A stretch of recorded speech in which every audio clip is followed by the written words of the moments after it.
aerodynamic, talking into a clown nose dampener for the microphone. That's how much we have to invest. Just kidding. It's hilarious. I love it. And here we are.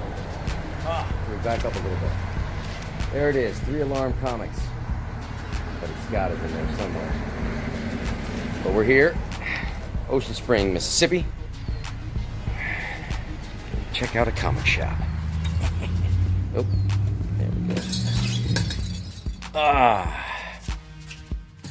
Look at that. There's Scott right now. Let's go talk to him. Do a clown nose. How are you today, Scott? I'm doing wonderful this nice rainy day out here. Yeah, well, you know, it's Mississippi. You're used to that, aren't you? No, not really. Not as much as we've been getting. Only when it's hurricane season do we get stuff like this. So. Well, I'm going to go show some folks around the shop a little bit, and we're going to talk to you momentarily. By all means, let me know if you need any help.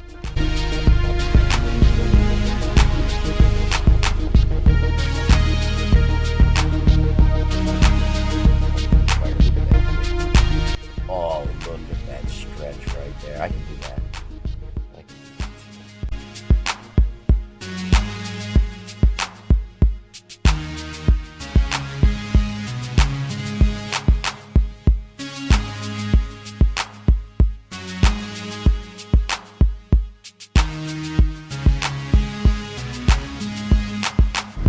Here's Corin. I'm bad. All right, you guys, get the heck out of here. How's it going?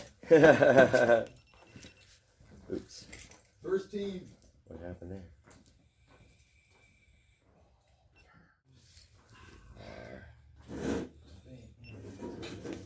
All right. You ready? Yeah, we're on, Scott. Come on over, buddy. Let's do it. Where you want me? This is going to be your hot seat. All right. I know the cameras are a little I close. feel warm. Got to keep the cameras close. Make it family-like. That'll work. This is your close-up, my friend. How are you today? I'm Corin. Doing good. How are you? Doing fantastic. Welcome to 3 Alarm Comics. Yeah. I'd love to. Why don't we hear a little bit about 3 Alarm Comics real quick, and then I'll get into you. Well, we started it off. My dad collected before I did, and ended up getting a lot of his collection, which kind of instilled the love in me for the medium. And I guess about 20 years ago, I just decided this is what I wanted to do on the side, and took my own personal collection, put it in here, and then lo and behold, here we are almost 20 years later, and this is our 3rd shop. We had to grow quite a few times, and here we are. That's fantastic. Now let's go into you more. Where were you born originally? I was actually born in Hattiesburg, which is probably about an hour north of here. But I was a Navy brat, so we moved all over the place: Virginia, Florida, California. My mom's parents were from this area, and we ended up coming back here. And then I went to school up in the Jackson area in a place called Brandon. Oh, okay. Where did you live the longest? Actually, I've probably been here in Mississippi the longest. Yeah. A lot of my younger years. As a kid when you were doing As a younger military years, probably practice. Florida. We lived in Cocoa Beach for a long time. Oh, yeah. And Don't want to move from there. So we were Disney kids, and but so being a Navy brat, you have to go where you're told to go. Isn't that the truth? And we just ended up here, and then like I said, we've been here pretty much ever since. My parents moved back down to the coast area as soon as I got out of the military. Yeah. When I got out of the Army, they had moved back down here, and I migrated back this way, drove my motorcycle back from California to here, and been here ever since. Well, now your parents they remain together the whole. No. My dad and my mom are separated. My father, unfortunately, has passed away quite a few years ago. But my mom and my stepfather, they still live up in the Madison area, close to Jackson. They got transferred back up there for my mom's job, and I ended up having a job here that was too good to leave. So here I stayed. Well, what was as a military brat? What were some of the pros and cons of growing up that way? Well, it was, thinking back now, at the time it probably sucked having to move around all the time and be in different places. But thinking back, I actually got to experience things that I never would have. I would have been stuck in one place. I was able to, go to the beaches in Florida. I was able to slide down in ditches in Virginia and ice cold weather and then California. Actually, I was a baby in California. Later on, I got stationed out there when I was in the military. Okay. But thinking back, it was probably some of the better times. At the time, it kind of sucked. Yeah. But it made me who I am. Yeah, right on, man. You're a good guy too. Thank you. When you were getting into your high school days, did you finally land in a certain place long enough to finish high school out? Or? Yes, actually, my dad had already retired, gotten out, and I went my whole high school years. I went up to Brandon, which, like I said, is just outside of the Jackson area. Gotcha. But like I said, then got out. I graduated at 17. And then went into the military at 17. Yeah. I'm wondering, was that just a natural progression for you, or did you feel like there quite wasn't honestly, I just wanted to go to college, and my mom struggled, and we never knew it. Mm-hmm. But my mom struggled growing up, and now thinking back and talking to her, there were times where she had to decide whether to buy food or pay the electric bill. Yeah. But us as kids, even in high school, she never let us know. But when I got out, I went into the military for the college fund and ended up spending almost 2 years in Panama when all the stuff was going on down there. Oh, really? So I went in from 88 to 90. And then when I got out, they said they had moved down here. And here I've been ever since. Were you in a part of the assault team that I actually first was. Run? Really? I really was, yeah. But the funny thing is, I was actually at home. Yeah. Because it happened during the whole Christmas time. So I was at home on leave. And I got recalled back. My entire unit had already gone over there, and there was like 6 of us on a airplane. They had to go down there and then hook up with everybody else once we got back. Right. Good times, huh? Oh, it was interesting. I bet it was, man. Well, I'm glad you made it out. Me too. Safe and sane. Oh, or moderately sane. Well, one of two is not bad. One of two is not bad. So, I mean, during that time, but like you said, so your dad is in the military. What branch was it again? He was in the Navy. Navy. Okay, so you're moving around all the time, and he was still really interested in comic books and had a collection and was doing all of that during that time period? He actually bought them when he was young and kind of instilled it in me, showed it to me, and it's always stuck with me. It's how I learned to read, actually. Yeah. That's kind of why I'm so passionate about it. We have an event every year called Free Comic Book Day, and it's something sponsored by all the big companies, Marvel, DC, Image, by all the big ones. Yeah. And I look at it as a way to do 2 things: to give back to our clientele and our community, because we usually bring in a lot of comic book artists or some that live locally, and then we always bring some in. We brought media guests in. We've had, matter of fact, this year we were scheduled to have a guy named Deep Roy supposed to come, but because of COVID, it didn't happen. Yeah. And but I like looking at the faces of the kids when they come in and when they get their free stuff, and I always try to keep some stuff anyway. There's a story actually I posted for about a week ago. Yeah. This father and daughter came in, and he actually came in and was telling me all this stuff. And I was showing him she was probably about 7 years old, and she had all the excitement of a 7-year-old. Yeah. And she's coming in and she's looking at stuff on the wall, going, Venom, Batman, stuff like that. Or I show her some of the Free Comic Book Day books that we have that are available. And her dad's like, well, hey, look, they got My Little Pony. They have this. And she goes, Venom! And, well, then she proceeds to tell me how she's only missing one of the Batman Who Laughs things. She tells me she likes the darker characters. So I went to our back issue bins, and she said she was only missing issue 3. So I pulled it out and gave it to her, even though it wasn't part of the Free Comic Book Day stuff.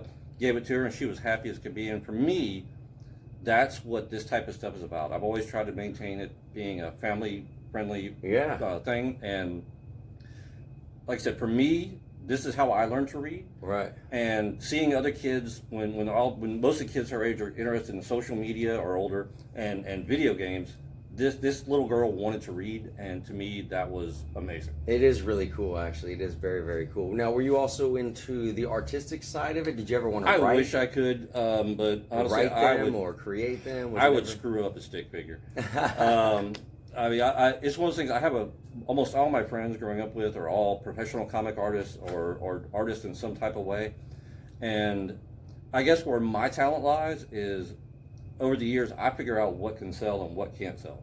Right.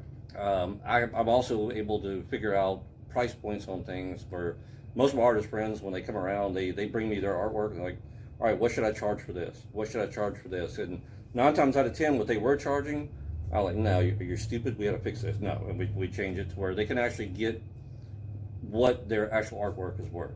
That's cool.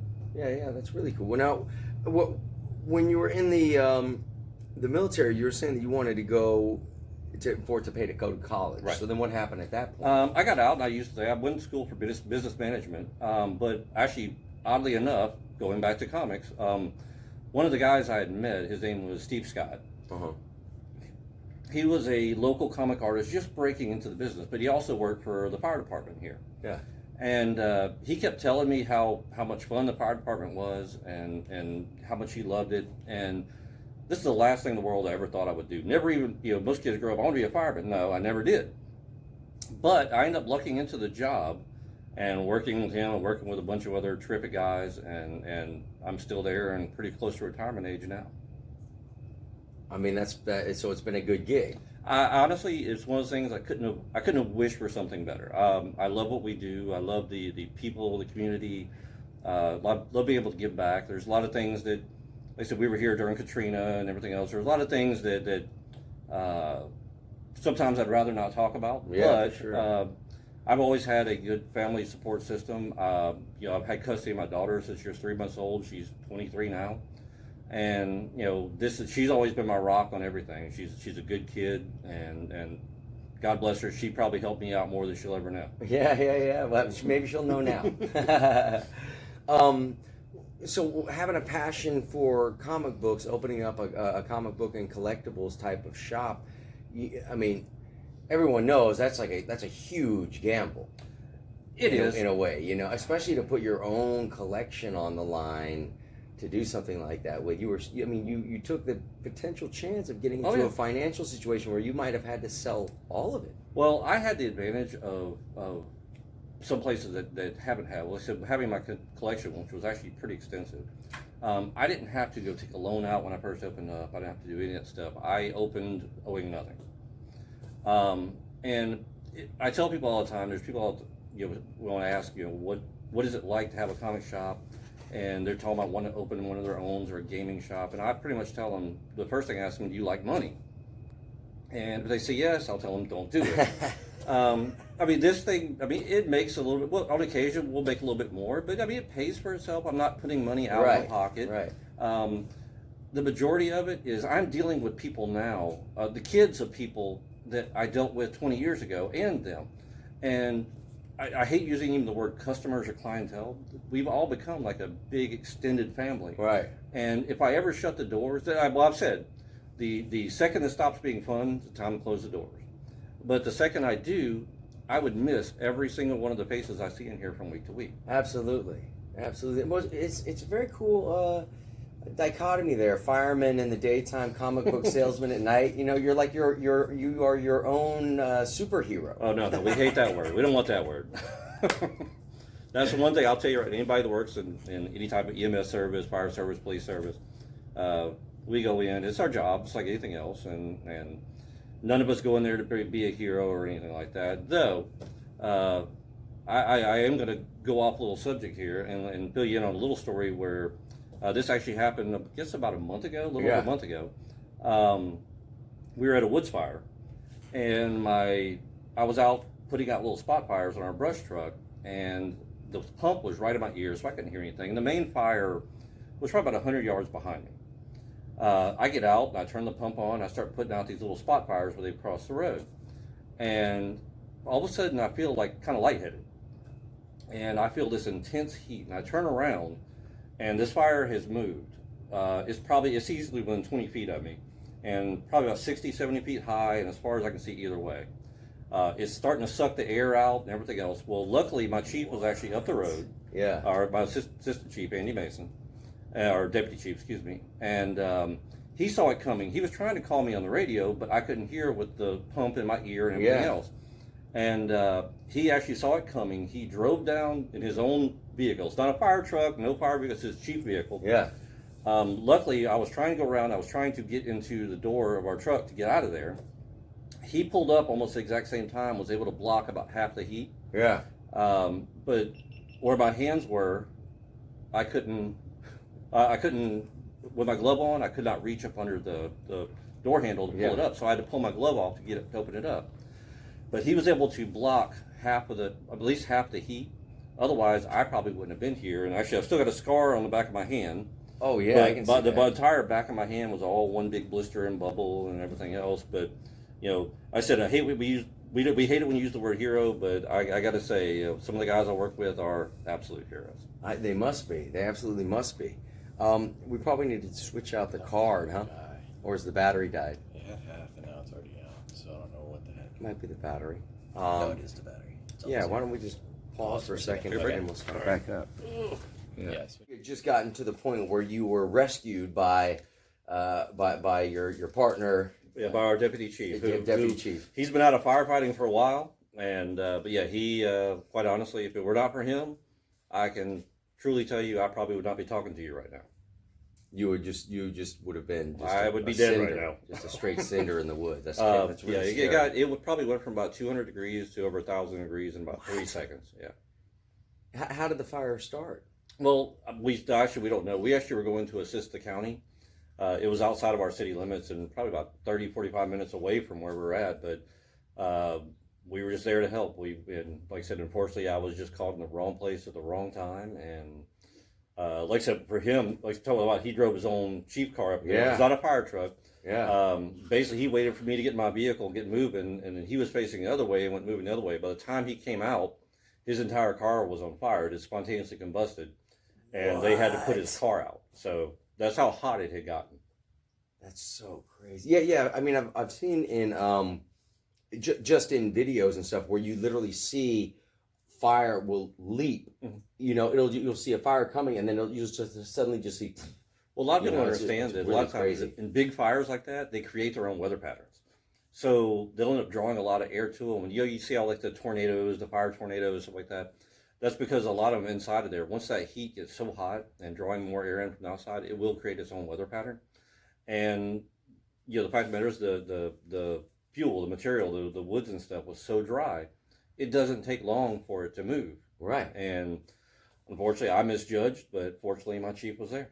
Thank goodness for that. What was it that drew you? I know you weren't into the military. What part of the military did you go into? I was in the Army. Okay, Army. Mm-hmm. And what area of it did you serve in? I was a forward observer, which I called in artillery fire. Sure. Yeah, that's a cool position. It's a dangerous one. It can be. It's a dangerous one, right? It's actually, I think they told us right off the bat our life expectancy was about 13 seconds or something like that. Oh, good. You're like, perfect. It's my lucky number. Yep, I'm here. Oh, wow. So at that point, you had already been trained to be calm under pressure. Before you got into. I'm going to be honest with you. It had nothing to do with any of that. It truly was. It comes to a point where we do a lot of training, and when you can't think, you rely on your training. And that's kind of what kicked in. I knew what was going on, but I wasn't conscious or really aware of what was going on. And all I knew is I had to get away from that situation, and I tried my best. And like I said, luckily he was there to be able to block about half of that heat with his vehicle. And like I said, he came between me and the main fire, that's wild. And allowed me to be able to get inside and get out of there. Oh, that's wild. I mean, I talk about a memory seared in your no consciousness. Oops, can I say that? Yes. Okay. You can. It's okay. But so going from the military, going into being a firefighter, is there a thrill-seeking side of you in a way, or was it just something that you just felt like, hey, this is something I could be good at, and I'll be honest with you. It started off as it's a great paycheck. The schedule was fun, was perfect. It was like I said, I've had custody of my daughter since she's 3 months old, so it was 24 on, 48 off, and everything just seemed to work just right. Even now, I think back of why did I even start it? Right. But as time went on, I really enjoyed doing it. I ended up becoming an instructor in our fire department for about 16 years. I like the fact of having the new recruits come in, and plus also helping out and teaching our existing firefighters. Yeah. And then finally I got out of that to allow some of the newer guys to come in and make their way. Since then, I've actually been up in the northern area of our run. And like I said, I do love the people, I do love the community, but like I said, it wasn't something that drove me to it. This was never a calling. This was never something I even thought I would do. I just happened to luck into it and actually enjoy it. Right on. And what throughout your life, if you just think about it, was there something? Because it seems like you've been pretty level headed for the most part here. I mean, was there ever a time in your youth or young years where you were in a rebellious phase? Oh yeah, we all did our stupid stuff when we were young, right. But I don't know. I guess being raised, I said for the most time by a single mom, and even though I did have my dad in my life in the earlier years, I had always, unfortunately, I had always behaved. Right. Even when in the military and everything else, there people going out drinking and everything else. I couldn't do it because, like I said, I was 17 years old. Right. I just really, found my way doing things that I like doing. And it's always, I think it's one of the biggest things is I've always tried to live my life with as little drama as possible. Mm-hmm. I try to make sure that I keep the craziness away. And especially what I said, having my daughter as a crutch once she was born, I have a core group of friends. I have pretty much everywhere I've gone, and these guys are my world, guys and girls. They're my world. They're my life. And that's like even with the Corona stuff going on, it kind of didn't affect a lot of us too much in our group because we're the only people we hang out with anyway. Right. We actually, we don't go out and hang out with a bunch of other people and things like that and risk contamination. A lot of times, if we're going to do something, even way before this, we do it ourselves. So nothing much has changed for you. No, not really. But business has been okay throughout it. Actually, business has been a little bit better than I thought. We kind of joke about it. We call them the COVID cards, the little debit cards everybody's getting. Yeah. And people have been coming in, and actually, I think that's what it is in all this craziness, people want to escape. Sure. And this is one of the best ways for them to do it. You can only sit down and watch so much Netflix. You can only watch so much Hulu, whatever it is. But with comics, they can actually escape in a different way and spend some time, and hopefully also spend time with their kids and their family and share that with them too. Yeah. Well, it's similar to having a record album, mm-hmm. Like an actual album, and the album cover and the art that's mm-hmm. on it and the sleeve that the album is in and the whole process and little crackles and pops as it goes through. It's very similar to having the comic book, or especially the original stories mm-hmm. for some of the like she was into the Punisher or somebody else is into whatever. But being able to go all the way back and find those original stories that built up the entire franchise of these billion-dollar franchises. It's crazy. Well, I think a lot of people, what drives a lot of this too is the collector mentality. I mean, yes, you can go off and read this stuff digitally, but one, like with me, I have an astigmatism. So if I stare at a computer screen or a phone or a tablet for too long, I start getting a massive headache. Yeah. But still, it's the collector mentality of it where you want to own it. You want to be one of those people who actually has it in their hand, and you can smell that smell, and you can feel the quality of the paper or how old it was. And sure. You actually could see the colors all vibrant without being digitally enhanced or changed. You get to see it exactly how it was when it originally came out. Mentioning that, then what would you, in terms of disconnecting from the matrix, you know what I mean? So what would you recommend to folks, whether they're older or younger, regards what you do and the effect that it can have when you do disconnect from the matrix, from all the media and all the other stuff and the inundation, and go into something organic like this? Well, like I said, you were talking about it earlier, where most of Hollywood's mainstream movies and TV shows are right now based off of comic book stuff. Yeah, graphic novels, comic books. And it's one of those things that if you ever want to go back, and I understand they have to cinematize it, they have to do it different ways so it'll show up on the screen better than it does on a printed page. And if you can learn so much more about these characters you love and find a better background on them and completely become involved with it, with the comics. If you're striving for more other than what you see, this 2-hour movie, you've got decades upon decades of material just sitting there waiting for you. I love that. I mean, that's actually a great spot to wrap it up. Is you know, disconnecting, coming out and reconnecting with what gave birth to all of the franchises, all of the video games and everything else that people are just so in tune with. Go back to the roots. Get a comic book in your hands. Absolutely. Feel the paper, smell it, give it a read. And if you need one, where are you going to go to? Three Alarm Comics right here in Biloxi, Mississippi. Thanks again, brother. All right, Corin, thank you. Really appreciate it. Oh, yeah. Man. Yes, Thank yes, you. yes. And now we'll hang out off screen. Love America.